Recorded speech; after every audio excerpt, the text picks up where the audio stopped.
Karagdagang kaalaman nga po pala, ito po si Lolo J ulit. Mangyari pong yung langka na kung hindi po ako nagkakamali, ako ay pa nun elementary. Yung pong langka na binhi na galing sa munisipyo. Umuwi kasi yung tatay ko, may daladalang langka galing daw sa munisipyo. Kaya hindi ko nga malaman kung ito nga yung lahi ng Abiark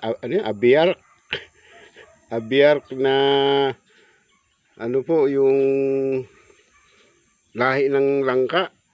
Ang pagkakaintindi ko po, sabi po nung tatay ko nung binigay ng munisipyo dito sa amin, dito sa bayan namin, ay galing daw ng Thailand. Panahon po yun ni Presidente Marcos. Yung nagkataon po na namigay po yata sa mga magsasaka ng bini ng langka. Yun, nakakuha po yung tatay ko ng isa. At yun po, naitanim niya. Sa madalit salita po, dito po sa lugar na ito, nandito po yung bahay namin. Yun po, dati ay sa gilid tinanim. Ito po yung yung luma. Yung tinanim nga po namin noon. Na natumba po ng bagyo. Ayan po. Yan nilagari ko. Maganda raw pong gawing lamisa. Hindi ko pa po natapos kasi yung chainsaw ko nagluko. Nasira. Ipakikita ko nga po pala sa inyo yung yung natira at tumubo na naitanim din yata ng nanay ko ito noon. Ito po. Yan ang yung lahi nung puno na yun na nagiba ng bagyo. Sayang nga po natatanda ko, daming bumunga yun, tsaka ang lalaki. Gaya nito, may natitira pa. Matanggalin natin yung binabalutan ko po ng ng sako at para malayo sa mga mapanirang kulisap. Ayan Ayan po. Kaya ako po nag-research po ako dun sa yung mga nag-aalaga ng na ito, ng puno na to, yung Abiark daw po. Tiningnan ko doon sa mga yun nga, na natin sa mga sa YouTube, ay hitsura talaga. At talagang ang lalaki ng bunga. At saka yung napapansin ko po, tiningnan ko po yung mga ng dahon nung tunay na Abiark. Ito po pala ay kaparehas po tiningnan ko.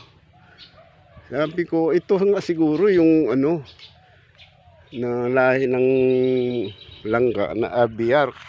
Kasi sa bunga din po, ang lalaki. Ayan Ito po yung natira. I-upload ko po, ko po yung ibang video, yung pinitas po namin na dadali sa Maynila, papasalubong 3 piraso. Laki. Ayan po yung natitira.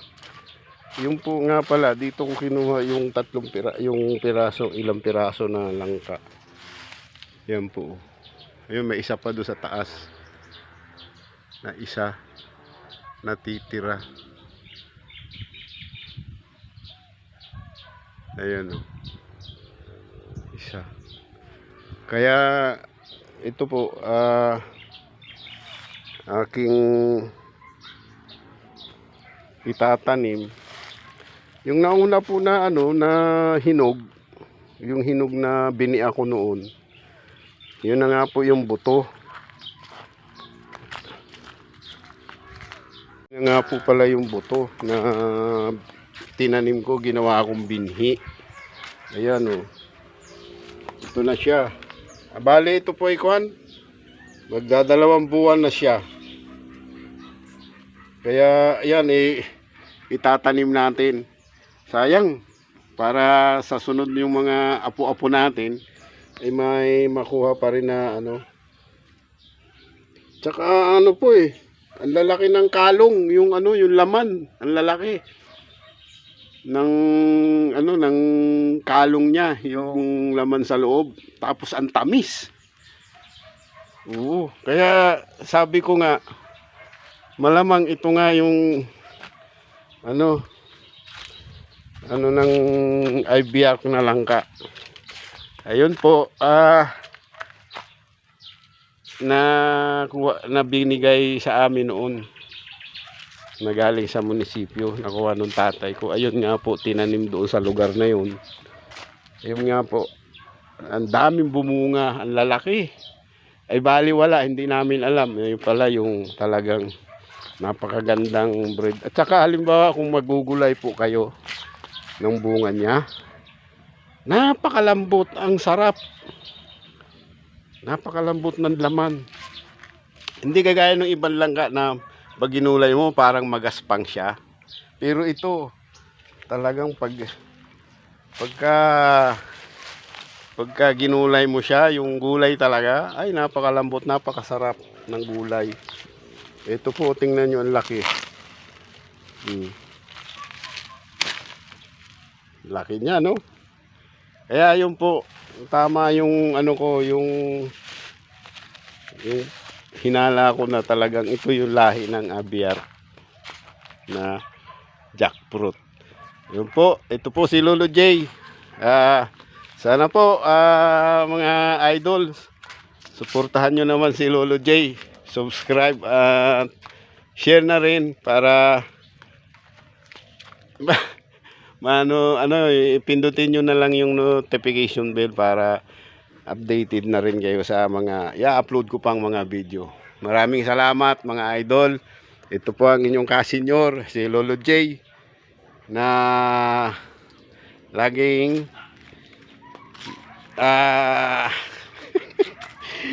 laging nakasubaybay din sa inyo mga kasenyor, mga ka-YouTubers natin. Sana subscribe nyo si Lolo J.